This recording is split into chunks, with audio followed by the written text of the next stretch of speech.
Vamos ver como os isolantes elétricos ou dielétricos eles são abordados em eletromagnetismo. Historicamente, esse estudo se deu usando os capacitores de placas paralelas.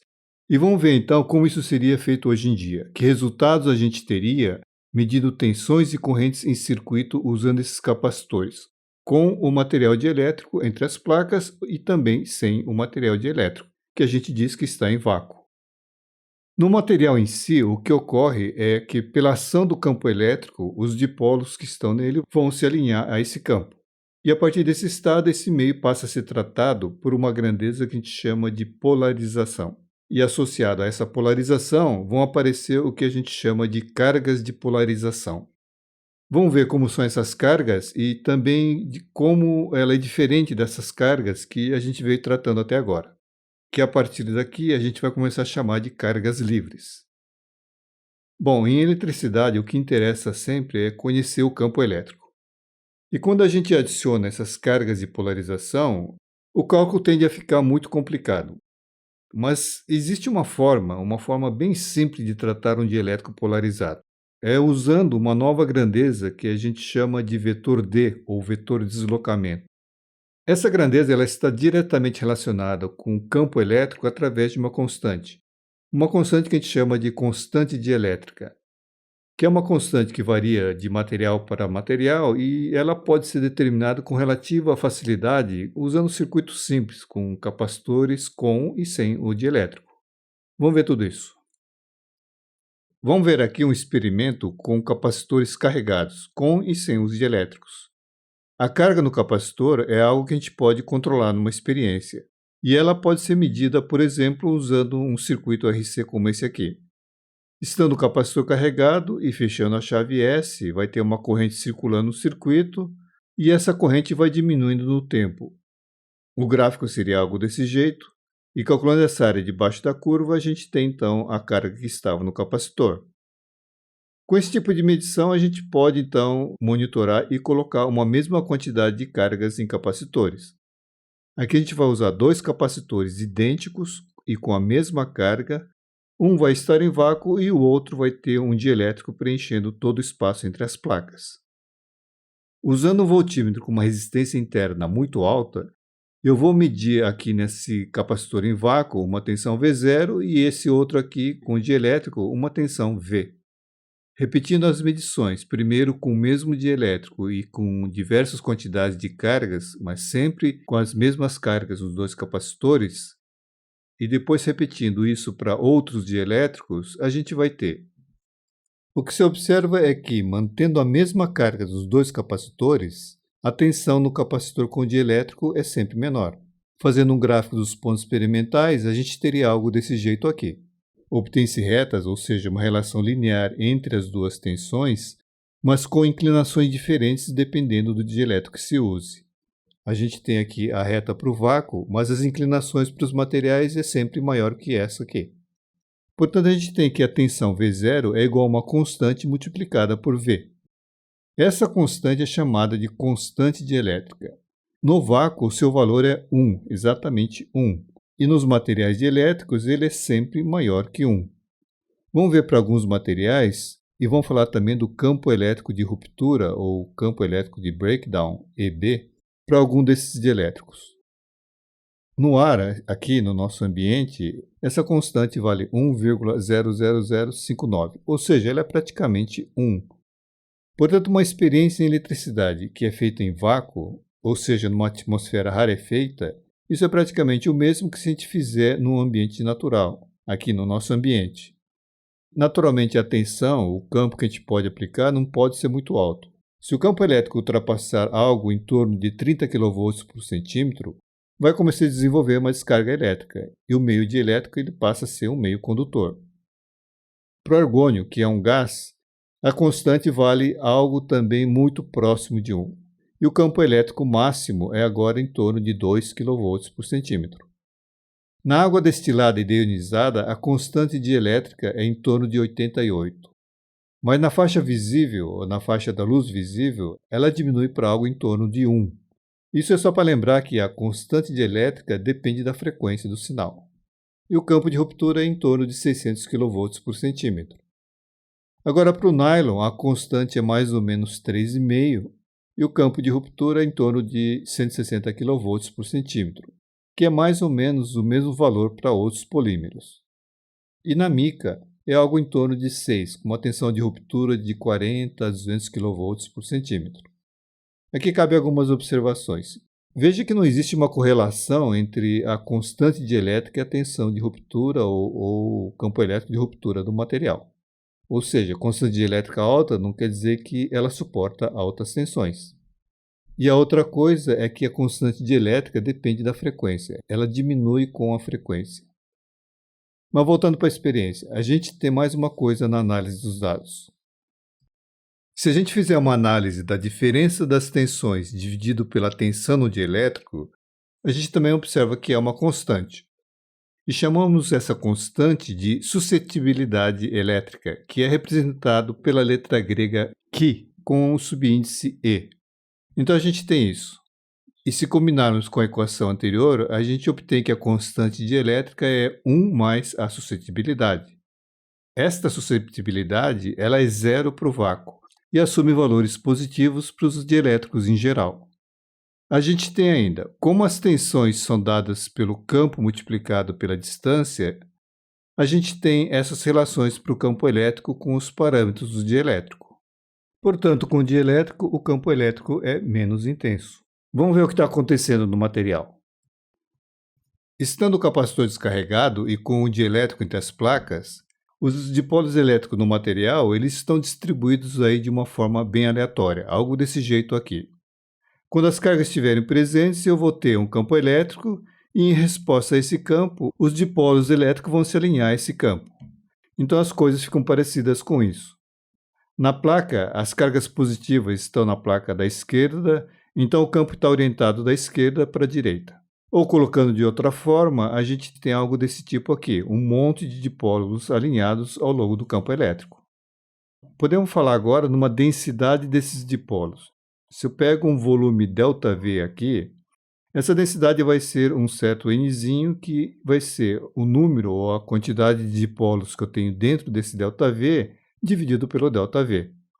A gente define agora uma quantidade chamada polarização, representada por um P maiúsculo.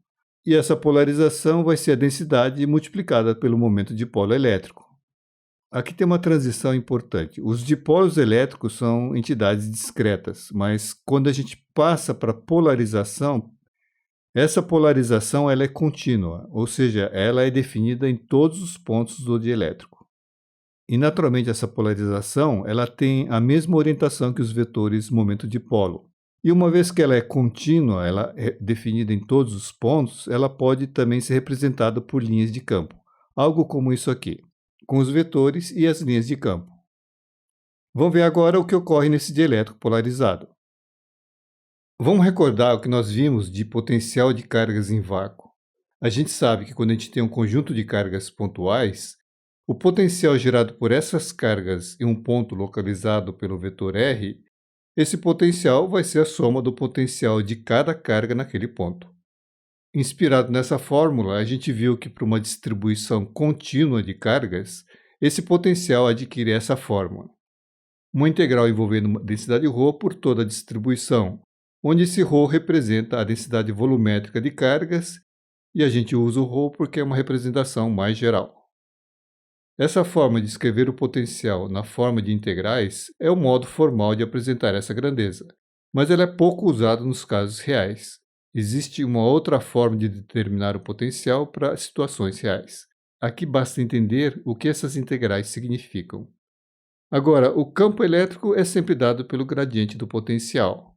Então a gente pode escrever apenas a equação do potencial φ, pois tendo ele a gente pode obter sempre o campo elétrico. Agora, vamos considerar um dielétrico polarizado com tamanho finito. A gente tem uma borda, que é a superfície do corpo, que é naturalmente uma superfície fechada e tem uma área AD. E essa superfície ela encerra um volume VD.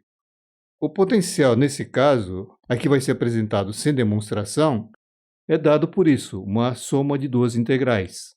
Uma integral sobre a superfície do corpo de uma densidade superficial σp, mais uma integral sobre o volume de uma densidade volumétrica ρP.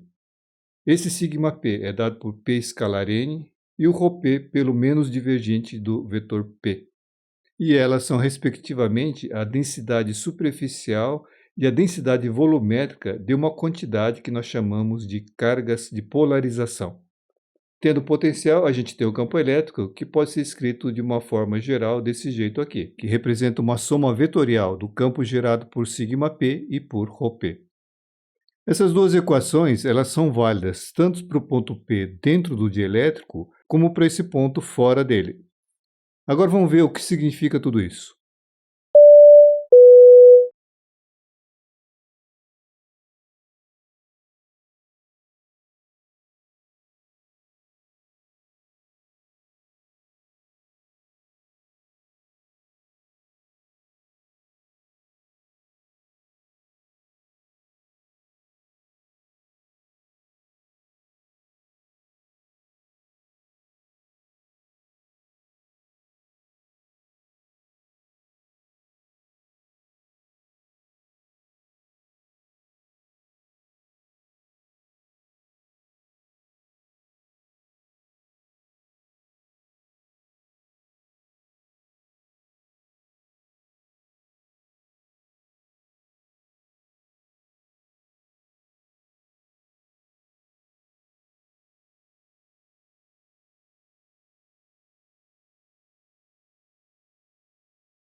Vamos ver primeiro o que são essas cargas de polarização. Essas cargas de polarização, elas se apresentam no dielétrico de duas formas, como uma densidade superficial de cargas ou como uma densidade volumétrica. Agora, o divergente do vetor P, ela envolve derivadas espaciais. Em coordenadas cartesianas, a gente teria isso aqui. Ou seja, vai aparecer um monte de derivadas espaciais em relação aos componentes da polarização. Agora, se não ocorrer nenhuma variação espacial, essas derivadas vão ser zero, o que significa que a polarização vai ser igual em todos os pontos. Então, para o caso que a gente está tratando, que é do capacitor de placas paralelas, é de se esperar que a polarização seja uniforme, ou seja, que o divergente do P seja zero. Assim, só vai sobrar a parte que tem a densidade superficial. E o potencial vai ficar sendo dado apenas pelo componente que contém o σp. E da mesma forma vai acontecer para o campo elétrico, mas não vamos escrever essa equação não. Agora a gente pode ver o que significa esse σp, essa densidade superficial de cargas de polarização. Vamos só lembrar o que aconteceu até agora. Então a gente tem um capacitor com placas paralelas, e as cargas nas placas, elas geraram um campo elétrico que polarizou o dielétrico, produzindo assim um dielétrico com uma polarização uniforme. Agora vamos ver onde é que estão essas cargas de polarização. Então, isolando o dielétrico, eu tenho isso aqui, uma vista em corte, é claro.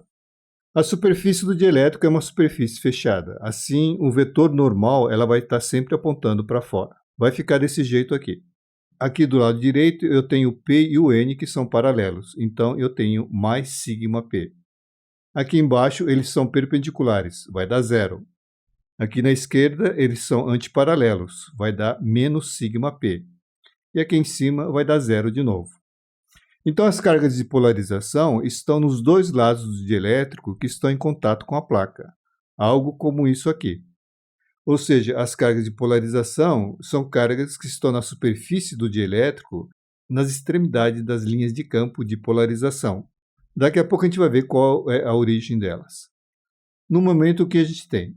Como a equação diz que o potencial e o campo elétrico, tanto dentro como fora do dielétrico, é devido a essas cargas de polarização, então, para calcular o potencial, a gente não precisa saber nada a respeito do material em si. Basta considerar esse mais σp e menos σp.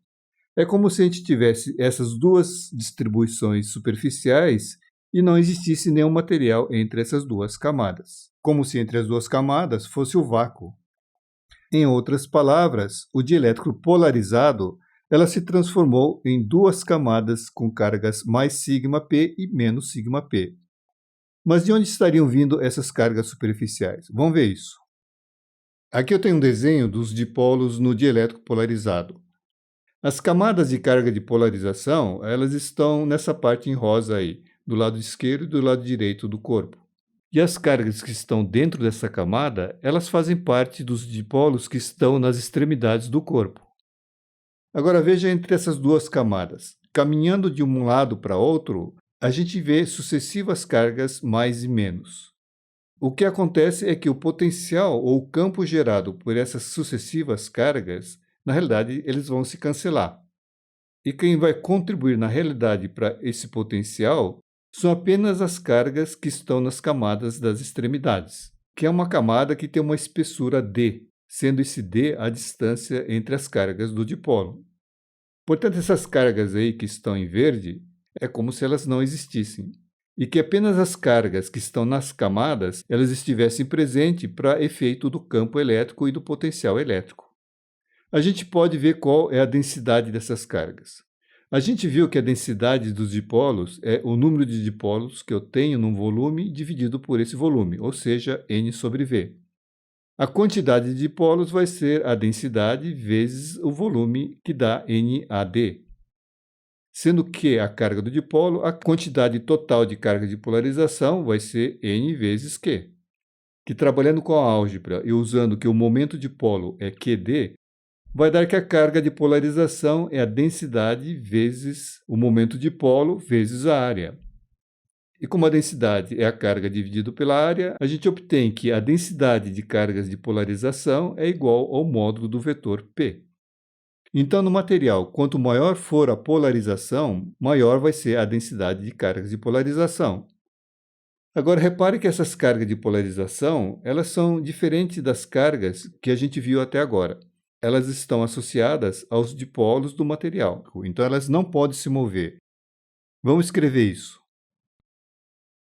Então, a gente tem dois tipos de cargas bem diferentes uma da outra. A primeira a gente chama de cargas livres e vamos representar por QF, F de free, naturalmente. Essa é a carga convencional, a carga de condução, que gera corrente elétrica no fio e também que carrega os corpos, como a gente veio fazendo até agora. E elas são mensuráveis por técnicas usando amperímetros e voltímetros. Então agora a gente tem um outro tipo de carga, que são as cargas de polarização, e elas são imóveis, elas estão fixas e estão presentes no dielétrico polarizado. E tem mais uma coisa, que elas não são mensuráveis com as técnicas usando os instrumentos convencionais.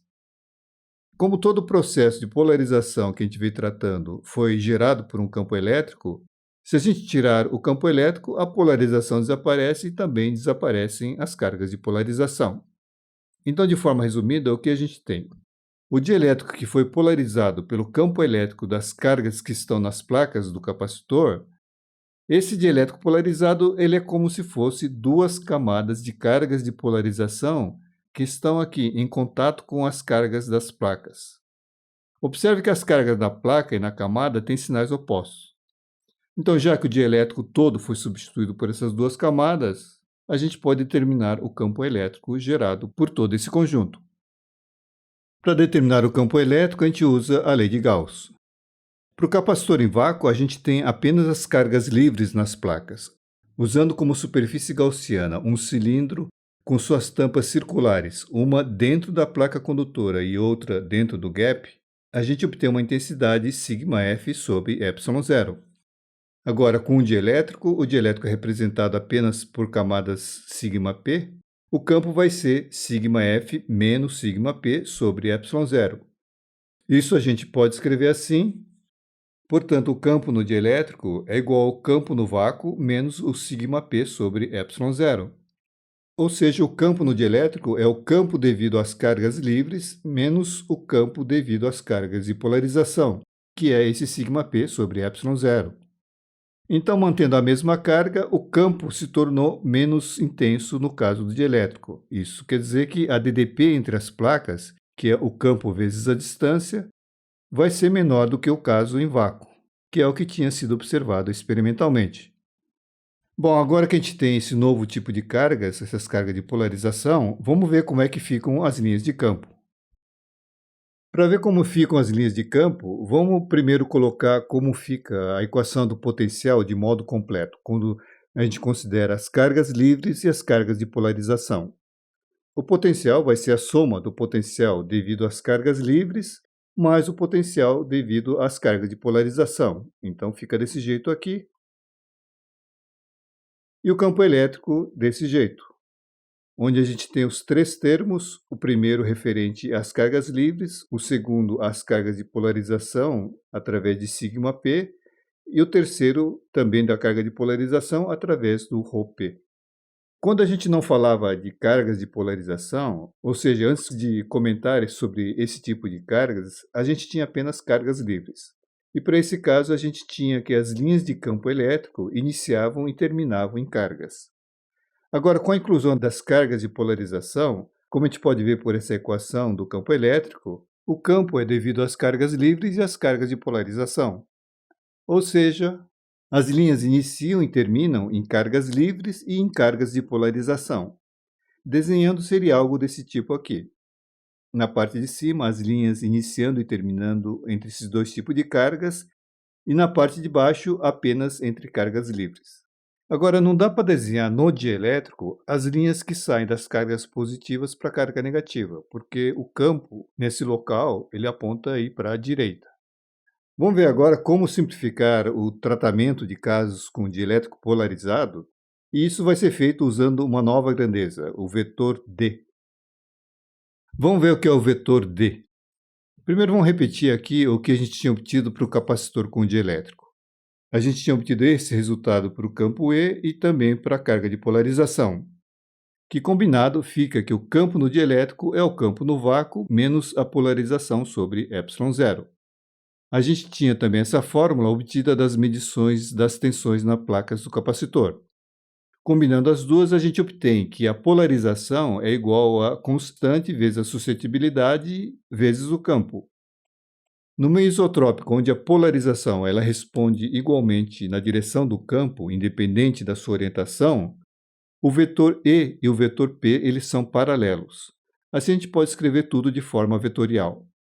Então, num ponto no dielétrico polarizado, esse vetor P e o vetor E eles são paralelos, desse jeito aqui, apontam na mesma direção. Agora vamos combinar algumas equações que a gente obteve anteriormente. Com a equação 26 e 4, a gente tem essa relação aqui. E usando o 22 e o 19 nessa equação, a gente tem isso. Agora vamos ver com cuidado essas duas fórmulas. Então a gente tem no primeiro membro dessas duas equações esse ε0e. Na primeira equação, essa quantidade está relacionada com a polarização P. E na segunda, com as cargas livres. Então veja que se torna muito conveniente se a gente definir esse primeiro membro como uma nova grandeza física, pois ela traz consigo informação da polarização e ela está ao mesmo tempo relacionada com cargas livres. A gente define assim uma grandeza representada pelo vetor D, que é o produto da constante dielétrica, a constante ε0 e o campo elétrico.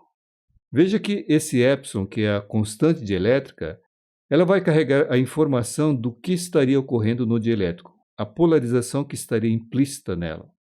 Esse vetor ele tem diferentes nomes, vetor de deslocamento, ou deslocamento elétrico, ou vetor D. A gente vai falar em vetor D porque é mais fácil de falar.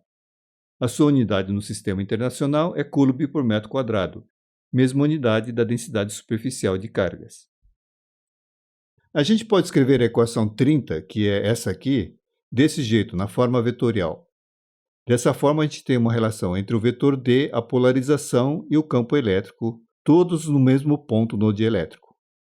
Vamos supor que a gente tenha no meio dielétrico um vetor D com essa magnitude.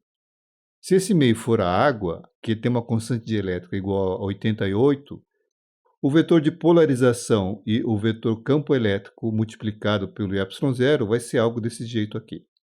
Agora, se o dielétrico for, por exemplo, o óleo de um transformador, que tem uma constante dielétrica bem menor, esses vetores ficariam desse jeito aqui. Portanto, um campo elétrico mais intenso no óleo e uma polarização maior na água. Naturalmente, esses desenhos estão bem fora de escala. A polarização, no caso do óleo, ele deveria ser 3% do tamanho do vetor na água. E com isso a gente encerra o tratamento que a gente deve dar para dielétricos. Antes, vamos fazer algumas observações. Para finalizar, vamos fazer algumas observações do que nós vimos até agora. Primeiro, o que foi colocado de dipolos alinhados, dipolo discreto, sendo substituído por um meio com uma polarização contínua, ou seja, definido em todos os pontos, isso é conhecido como o modelo clássico dos dielétricos ou o modelo de Lorentz para dielétricos. E depois tem que ele não vale para todos os casos. Ele vale para gases, líquidos não polares e sólidos com ligações atômicas ou moleculares bem fracas. Outra coisa é que essa forma da polarização, ela serve bem para esses casos onde você tem um dipolo elétrico induzido, como nós vimos, por um campo elétrico externo. Mas ela não se aplica quando a gente tem uma polarização permanente, que são os casos dos eletretos. Os eletretos são os equivalentes elétricos dos ímãs permanentes que a gente tem em magnetismo. E essa fórmula vale apenas para materiais isotrópicos, que felizmente é a maioria dos materiais que a gente usa na prática. E como uma última observação, a constante dielétrica ou a suscetibilidade, ela depende da frequência do sinal. Ela é meio que independente da intensidade do campo elétrico, mas ela deve se alterar se a intensidade do campo for muito alta. Então veja que a constante dielétrica ela não é bem uma constante, e por isso muitas pessoas preferem usar outros nomes, como permeabilidade relativa ou algo desse jeito. Eu acho particularmente muito longo, eu prefiro falar pinda do que pindamonhangaba, mas a opção é sua. Vamos fazer um resumo. De tudo que nós vimos, vamos lembrar desses pontos. Primeiro, existem dois tipos de cargas. As cargas livres, que são as cargas convencionais, que gera a corrente no fio e carrega eletricamente os corpos. E o outro são as cargas de polarização, que são cargas que existem em materiais polarizados. Elas são fixas e imóveis e também chamadas de cargas ligadas, pois elas estão atreladas aos dipolos elétricos. E depois nós falamos da polarização, que foi o resultado de transformar toda a natureza discreta das cargas e dos dipolos, fazer isso tudo ser substituído por uma grandeza que é contínua no meio. E é bom lembrar que essas cargas de polarização, elas se apresentam na forma de cargas superficiais e também de cargas volumétricas, e são relacionados à polarização do meio. Sem a polarização, a gente não vai ter cargas de polarização. E o vetor D, que é o produto da constante dielétrica com uma constante e com campo elétrico. Usando esse D, eu não preciso me preocupar com a polarização no meio, pois a constante dielétrica já carrega essa informação. Mas é claro que se você quiser saber, a gente tem essa relação entre as grandezas no meio dielétrico. Vale a pena ter em mente sempre alguns valores da constante dielétrica. No vácuo, o valor é 1, simplesmente 1. E no ar, ela é muito próximo de 1. E por isso a gente pode, então, fazer a experiência de eletricidade em ambiente normal, sem problema. E depois dizer que a experiência foi feita em vácuo. E a constante dielétrica de polímetros e óleo de transformador. Isso que são os materiais que a gente usa como isolante elétrico. A constante dielétrica varia dependendo do polímero e do óleo, mas se situa em torno de 2 e 4. Quando usarem, é melhor consultar a tabela do fabricante. E finalmente a água, que tem uma constante dielétrica muito alta. Não é a água torneiral, é a água destilada e principalmente deionizada. É isso aí.